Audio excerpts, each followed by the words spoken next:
Yay. Well, there we're live. Hello and welcome to High Leverage Actions, where we help you find your higher self through personal development strategies and empowered conversations that we just love to have. And Yay. tonight we are going to talk about, got to remember this, routine versus variety. Who are you, Kay? I am Kate Reeve. I'm an emotional awareness expert. My passion is for helping parents and teenagers with emotional awareness around neurodiversity and meltdown, depression, suicide awareness, etc. But I also love helping coaches, therapists, and trainers to learn my strategies to help their clients who are not yet ready to connect with those therapies. So I'm quite versatile. Reach out if you want to know. And Rory, tell us about you. I'm Rory Lemon. I go by Rory Lemonade, and I am a neurodiversity and creative flow coach. And I'm here to help people get those neuro creative dreams going through, or neurodiverse creative professionals to get out of their procrastination and perfectionism cycles, self-sabotaging behaviors, and into their visionary creative project flow for um, a world of inclusivity and sustainability. So yeah, Fantastic. And it's because of Rory's vision with his business and his creative flow trait coaching that the self help bookshelf has come about, both on Facebook and here on YouTube. That myself, Rory, and Emma Oldershaw, who's also a member of this group, have all published books since September. Yes. And Rory has just completed yesterday the end of his launch week. What a week it was, too. So I think this deserves a word before we crack on with talking about routine versus variety. And yeah, there's quite a lot to discuss there. So let's have a few moments about your book and then we'll crack on with the topic. oh wow, okay. My book. Get us It's following the routine here just to get us ready. yeah. So it came about through me collecting loads of ideas and thoughts. The way I could process my thoughts being through writing, even though I discovered I was dyslexic when I was 33. There was like I was having moments where I love words, I love writing. Uh, it's not the same as what was been picked up at school, which was, oh, you're bad at reading or writing or it. But I love language processing. I just was frustrated that it wasn't coming quickly, that I couldn't reply to people's messages or in the moment talking to people the way I wanted to, the way I saw other people instantly being able to just reflect their thoughts into words instantly. People talking for England like Kay can, which is this is why we get on really well, I guess, because one of us fills in the gaps of the other. So in various ways, when we're in conversation or idea formation or talking about stuff. So that's where there's like similarities in what we do and how we process, but there's also a lot of ways in which we bolster each other's ideas. And this is what really the book was is a product of. Is yes, I helped Kay with all this getting back into flow and mental mind management to be able to direct that energy, direct those uh that emotional flow. That the emotions are there non-stop. It's like a pressure cooker. If we're not like diverting it into something that is useful, our brains will pick up, oh, this isn't useful, and then make ourselves wrong about it. And suddenly we're just doing all this energy work that's detrimental or disruptive or causing problems in our self or relationships. And if we just get back into what we really, really want to be doing in life and imagining it and doing it, imaginating it, as I like to say, when we're imaginating, we're taking our imagination and creating our reality in the moment with it, then so many wonderful things happen and we feel in passion and purpose. So that's what the book is all about, is representations of those ideas as little quotes, as easy to read when it is slower to process words or overwhelming. I don't get tired by reading as much anymore, but I certainly prefer it when I don't have to and I can just scan it and grab the juicy bit out of whatever that analogy is. And that's what I basically would like to say that the book is about, is turning all the analogies and quotes into juicy bits. Yeah, absolutely. And the title, Rory, and where can they buy it? Oh, it's on Amazon. It's called Neurocreative Recollections, and it's called The Pros and Cons of Intentional Brain Bending Brilliance, Volume One. And by the title of the prose is about writing ideas and sayings and musings and yeah, so there we go.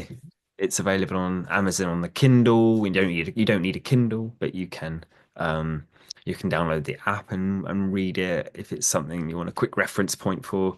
But also paperback is obviously nice as well. No distractions and just absorbing it in the moment too. That's amazing. Well done, Rory. And I just want to say congratulations on you because you got to second place in your category. I think that first place was going to be very hard to hit without marketing. When you looked at how many sort of sales that had and reviews it had already had, it was going to take some doing to beat that number one spot. But to be honest, the fact that you were right there behind it on second place for a launch week with no actual monetary advertising, it was all collaboration of the self-help bookshelf and your own intention to get that word out there that got you there to that second place. So well done. You really deserve that. And we're talking about routine versus variety today, and this book is actually a really great example because variety is like every page has got something different on it, but routine is like every page has either got a double page where you've got a poem and a photograph, and that repeats throughout the book, or you've got a double page spread. So that's kind of the routine. And as a book mentor, it was my job to keep you to sort of regulation type routines, things that needed to be in place and in order for Amazon to accept that upload. But at the same time, the creativity and the playfulness that you brought in making the variety happen in the book was amazing. And it was such fun to work on. And I think that just leads nicely into our topic tonight. So, yeah. So, That's a great point. I didn't, I saw what you did there, and it's really, really nice to think of it that way. Yeah. Um, that is, it's the, the, yeah, the creativity side of things. mm, Creativity is like what I like to say is a flow that's happening no matter what. mm, However, the the routine kind of structures it in a way in which is like, oh, a table has four legs. It doesn't always have to have four legs, but it has to have a minimum of four legs mine's for got it. five. It's got Yeah. one, well, it's one leg and 5 feet. But yeah, I get what you mean. Yeah, and even so, yeah, as I say, like there's always a sort of a structure to it that allows its function, and it has to be a certain way, uh, in order for it to flow, the energy to flow in a way in which keeps things stable. And so a table is a good example of that. Table. Yeah, it gets to be a certain way so that you can put something on the table no matter where on, and it will stay flat and stable. So um so there's the routine side of things. They're usually flat and usually four legs, but some variations, yeah. And then variety being, yeah, like you Different said. designs, yeah. So you could have 10 different tables, each with four legs and a flat top, but they could all be completely different designs. And different woods, different, some might be glass, metal. Yeah. So that's the difference between routine variety in that sense. But when it comes to personal development, and we're talking about finding your higher self, routines and variety can actually end up a completely different topic. And for me, there's also the word schedules, which I hadn't put in the title. And I also differentiate between routines and schedules. So I home educated my children for a number of years. And it was a very kind of an obvious thing that came to me quite early on, was a difference between home education and school education, was the schedule. So because my son was autistic spectrum and he struggled with getting into that flow state at the time that was needed, and his mind worked when it worked and other times it was completely shut off, the first thing we did was let go of schedules. So we didn't worry about what time he sat down to his work, more that at some point during the day he did his work. And that was the routine, was when he did his work, he gets his folder, he gets his pens and pencils, he sits at the table, you get your piece of paper and you do your research and you get your books. That was the routine, was the equipment he needed, the way he sat to work, where he sat to do his work. That was the routine, but we'd let go of the schedules. Now, some people actually prefer the schedule and find it difficult to work unless they do something at the same time in the same way every day. But it's also important, whether you're a schedule or a routine person, to be aware of the differences and which ones do and don't serve you. Because I also knew another family that home educated, and both the mum and the son who were working on the home education felt they had to be very scheduled. They had to be doing English at 9 o'clock, maths at 10 o'clock, something else at something else.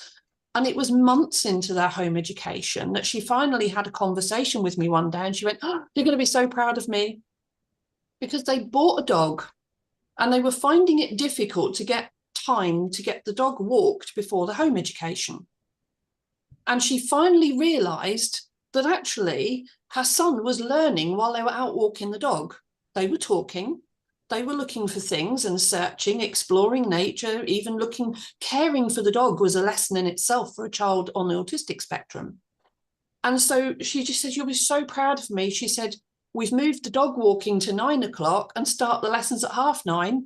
And that's part of our education days, walking the dog." And she was so proud of having made that half an hour shift. But it was such a massive thing for her to do. Where for me, it would have been like, yeah, I couldn't be bothered to get up that early to walk the dog.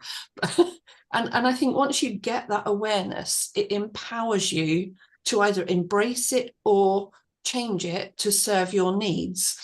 And then we'll come on to variety in a bit, but that's my take on routine. So Mm. how do you feel on that one, Rory? Yeah, really interesting. Um, yeah, uh, it's it's often a topic that I talk about often in terms of the difference between chaos and order.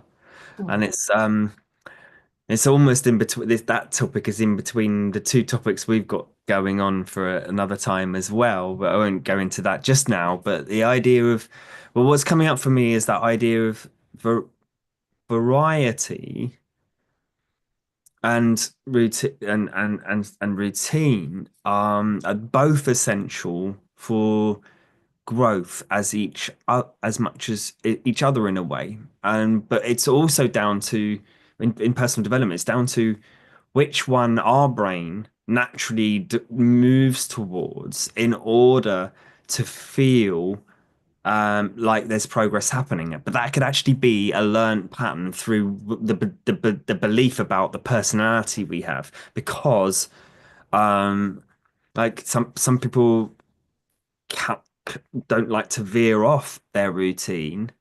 No, Variety within those moments of variety, which actually is what chaos can cause in the moment of something life changes, or there's a need for something to happen, or someone else doesn't follow through on something that was meant to be organized.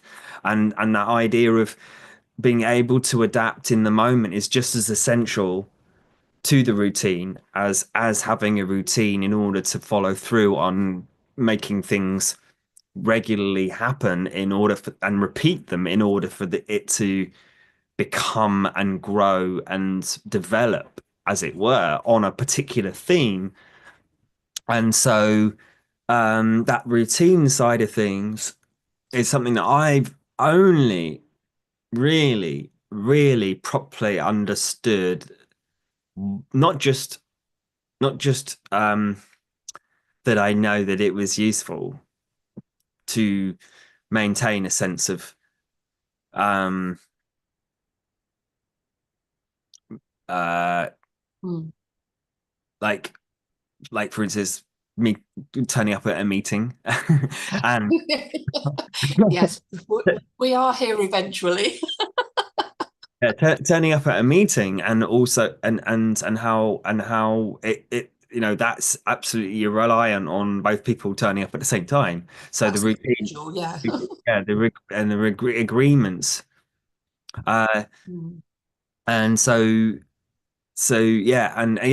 and having those regular moments where that happens in order for it to evolve, like I said, on a theme.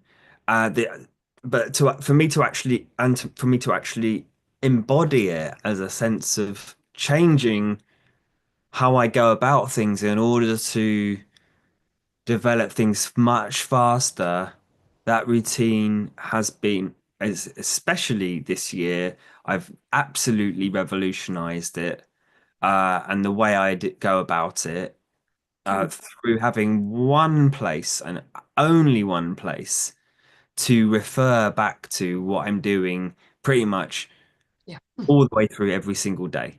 And it's in the diary, it's in the calendar. And actually not just that, but also routinely how to or where to remember what to do and when to do it to optimize my circadian rhythm so that my energy levels stay good, so that I can actually handle what I'm doing, which is not just turning up for to an employer and following as switching my brain off and just doing the same thing over and over again, but to actually build a business and get it out there, and all of that takes that energy and refinement of that process in order to completely pressure again, get a pressure cooker going so it actually cooks the food quickly and efficiently, rather than like just putting a lot of ingredients in and turning the heat on one, with a lid off. It's how quickly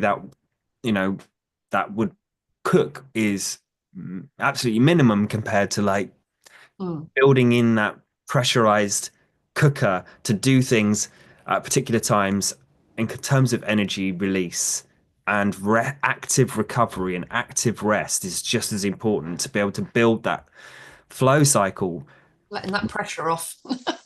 Pressure on, pressure off, pressure on, but actually it builds the pressure on. The active process of resting keeps the pressure on.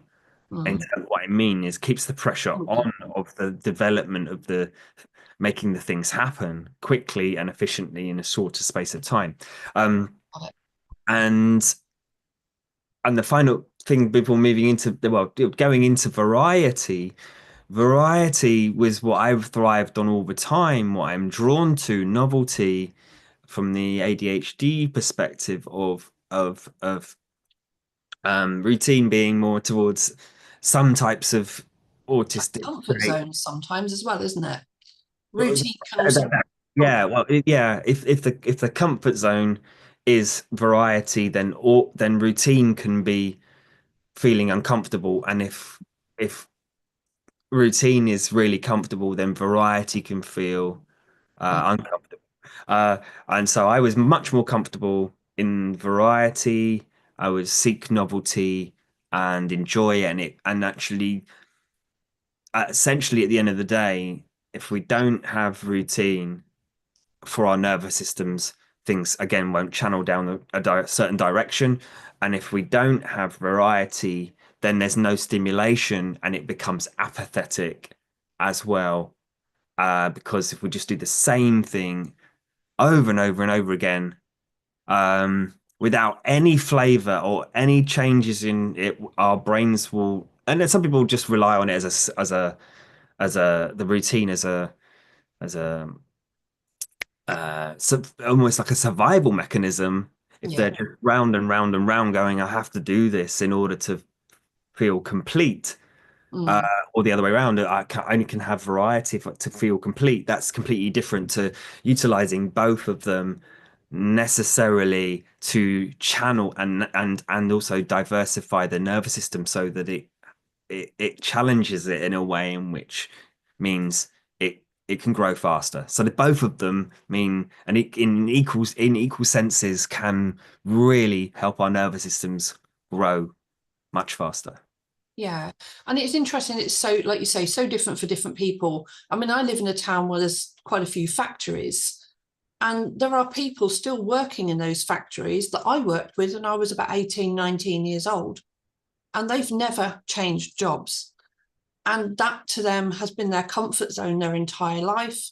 But sometimes it might not be a comfort zone, it's actually a fear. Like we say, comfort zone, that fear of actually stepping out and doing something different and embracing a different life. So on the one hand, I've spent times where I've envied the people who have been, the word's gone now, like comfortable enough to stay in that position all these years. And I can't think the word, it starts with a C, but it's not comfortable. But people who have been, yeah, I haven't had this happen for a while. I've got a word lost. It's in there. It starts with the letter C. Anyway, I'll carry on. It will come back to me. But people who have been able to sort of say, okay, this is my place. I work here. This is what I do. Eventually I retire. And they've just sat with that their life, their working life, and accepted that. But then I've also had people say to me, like a hairdresser had been doing the same job for well over 20 years. Oh, we envy you because you go out and have all the adventures. And I'm always the one with a new job because I've never stuck a job more than 2 years in my life, except one. There's only one job I've ever stuck more than 2 years. So they're envying me, but I'm like, they don't understand perhaps the stress that sometimes comes with that. So for me, that's been outside of my comfort zone to do that. And yet at the same time, there are jobs that I've done are so routine and so fixed that to sit and do them day after day after day is soul destroying, because I do thrive on the variety. So it was the one job I got where I went to the same office every day, but I never did the same thing every day. It wasn't routine. My job was picking up all the little jobs everybody else couldn't do and running around managing facilities and ordering things and helping people and training people. And I stuck that job out for 7 years because it had such a variety in it. So it is knowing where everybody's individual comfort zone is. And yeah, I still can't think of that word beginning with the letter C. It will come back to me a bit. Yeah. Um, Yeah, I, yeah, it's less in here and somewhere down the spine in the gut, maybe. it's right here. I can feel it right here. I can actually sense it. Yeah, get to digest it a little bit moment. Uh, yeah, thanks for sharing all of that. Um, the opposite of what happens in some ways is people can get complacent and bored Hmm. um, with a particular way they do it. And they can even get complacent and bored with an insane amount of variety because they don't have a necessary routine to do something with it, and vice versa. So I think it's a good time to channel this into a sense of understanding why it's important to uh, shift into the other. If there's a particular, if maybe as we've been talking and you're listening to this, that there's you know which one you're more drawn to as a sense of comfort and also interesting. And so both of these, in some ways, when they're interesting processes to go through, cause a sense of dopamine in the brain because it's like, oh, I can't wait to do this thing. And it may be if it's routine and can't wait to make that cup of tea at exactly the same time each day again. And that sense of reward that comes from thinking about doing that thing. But the other side of it would be, oh, I can't wait to check out, you know, the next 4 or 5 different YouTube or TikTok videos on this particular subject and go over and over and over this, but with different angles on stuff and or variety just to keep entertained, and that in itself is it's important to then go, well, which one am I more drawn to? Which ones are giving me excitement? But at the same time, is it useful? And are there things in my life that I'm not doing that could do with a real reflection time on what it is that I want to achieve? Because it's Mm. not all about success and achievements from a place, but it is about working towards something and having satisfaction and success in the moment of and feeling like you're moving forward. So if there's something that you're not moving forwards in, maybe it's health, wealth, um, relationships, and or creative processes to feel like you're expressing yourself or connecting to something that you really enjoy doing, all of that stuff. If you're not really doing that and thinking I've got to do this before I do that, and it's not enjoyable, potentially there's patterns in how we go about things that are causing us to think this is exciting and I've got to do this, but it's actually a dopamine hit, a quick dopamine hit, a short-term dopamine hit that's not actually the longer lasting rewarding thing that we really want to be doing. And so um so within that process, sometimes we removing the variety, if we're used to that, removing it and actually sitting with ourselves to actually start to reduce the amount of dopamine we feel like we need. It's like called a dopamine detox in technical language, but actually what it really is just a sense of can I take myself away from what I'm used to doing so that I can really appreciate and leverage a bit better next time on what I am doing. And maybe if I'm seeking all that variety and I'm used to that, abstaining from it will mean I will see what's really important by reflecting on what I do want and then channeling the dopamine um, uh, or the reward or the interestingness or the excitingness towards that longer term or true interesting Mm. thing to work on. Yeah. Oh, yeah, that's really informative, and it's important to recognise those chemical reactions that happen with this. And I think this is you're saying about getting technical with this. I think it's a great time to move on. It's not just dopamine that is affected with this, and for some people, like routine. We're saying comfort, but to move out of that routine is a stress factor like cortisol as well. So for some people, that could increase stress. The more variety happens for them, and they may need that comfort zone. So it might not be a case of needing to push it, they might need to keep it. Whereas other people might find that you say lacking the dopamine, they need the dopamine and need to push that comfort zone. But another one I think important to recognize, and it can be quite prevalent in autism, like people with very strong autistic traits around schedules and routines, because it's well known that is things have got to be done in a certain way in a certain time.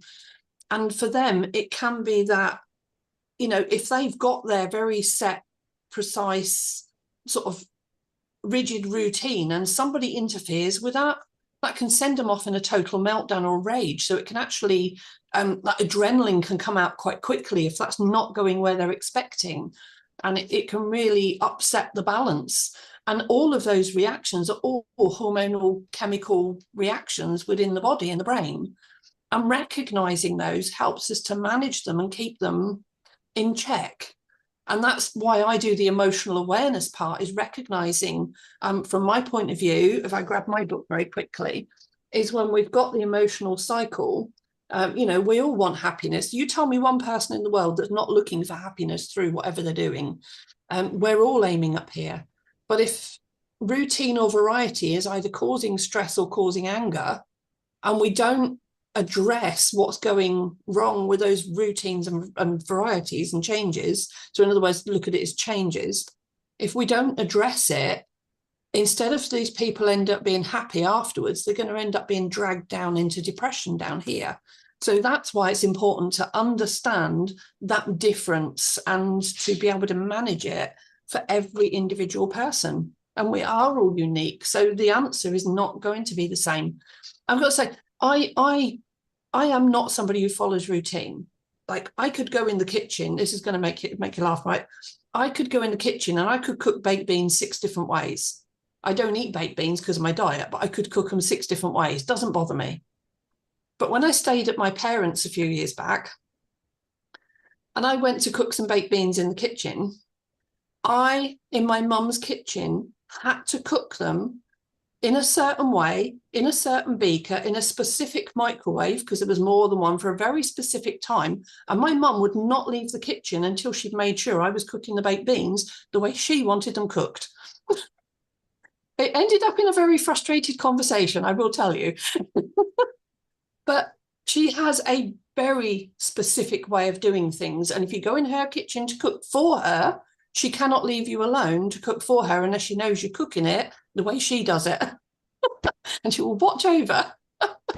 And yes, it has ended up in some kind of heated conversations a couple of times, different things. But that's the difference when we're talking about when routine can also become a negative. When she's in her own kitchen doing her own thing, it's not a problem.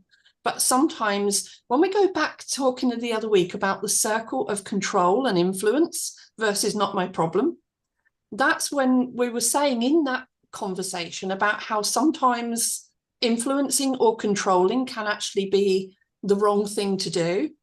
And that in that moment to me was one where, you know, if you want somebody to cook your dinner for you, you don't tell them how to cook it. You get out the kitchen. So that's where there are so many ways in life. And then when we talk about leadership in businesses as well, micromanaging is the technical term.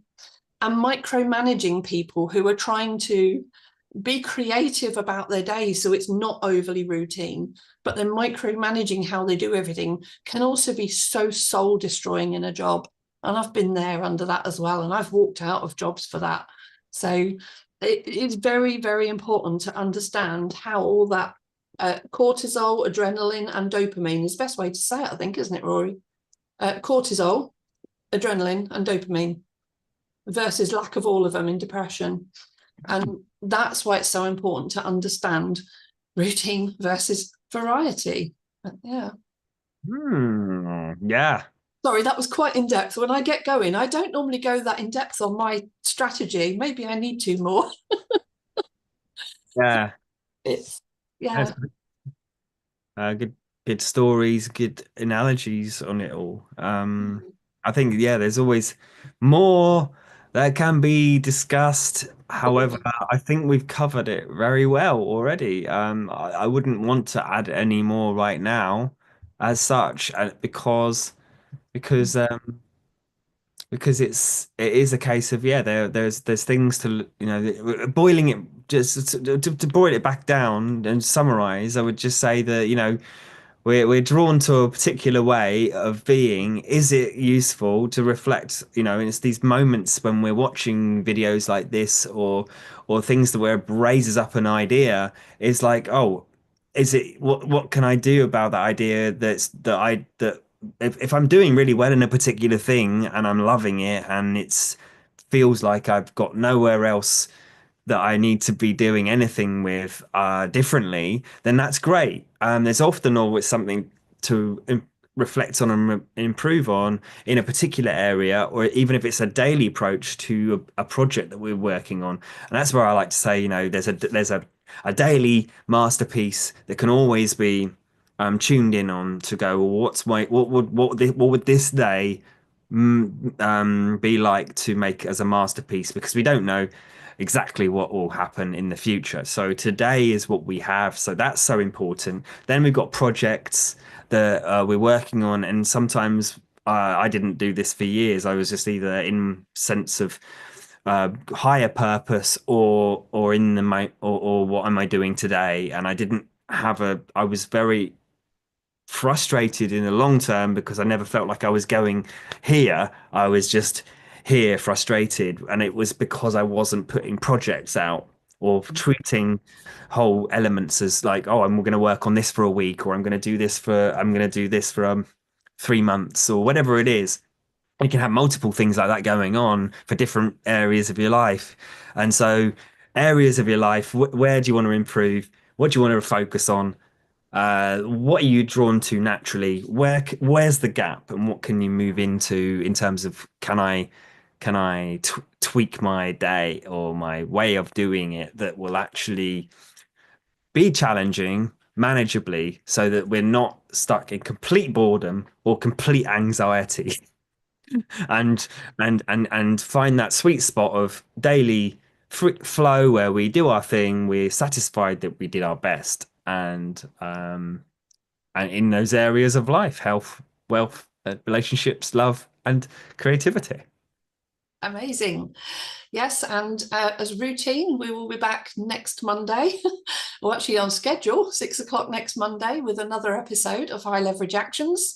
And for variety, we will still keep it within personal development, but we will be talking about burnout next week, because when we don't get variety and routine in the right balance, it can create burnout.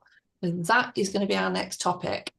And I think one final word I just want to add in here as well. If you are parenting children, teens, or supporting somebody with neurodiversity, again, being aware of their needs and how your needs supporting their needs also affect their neurodiversity, or if it's creating rifts with teenagers, young adults. It's all helpful. Once it comes into awareness, it empowers you to do something to address the balance. And that is why we're all trying to help you find your higher self. That was a great conversation again tonight, Rory. I love it. And I'm feeling the contribution. Yes. Yeah, Hey. amazing. Yeah, thanks, Kay. Really appreciated this call. And Yeah. yeah, And yeah. thanks. Oh, Hmm? sorry. Yeah, and yeah, if you're drawn to either one of us to do with either teens, working with teens, or parenting, or getting a book out, or reach out to Kay, and or both, and yeah, and I'm here for all of your creative flow and mental mind management techniques, tools to lead your life well through creativity, neurocreativity, and neurodiverse awesomeness. So thank you. Thank you. Fantastic. Don't forget to like, subscribe, and share and help change other people's lives as well. And sometimes that is the best gift in the world, is to share some information that somebody else needs. So from us, bye-bye for tonight. That's hugs and healing from me. Sorry, that's my little thing I like doing. That's my little routine. We all deserve a hug and a bit of healing. So we'll see you all next Monday talking about burnout. Bye Yeah. bye.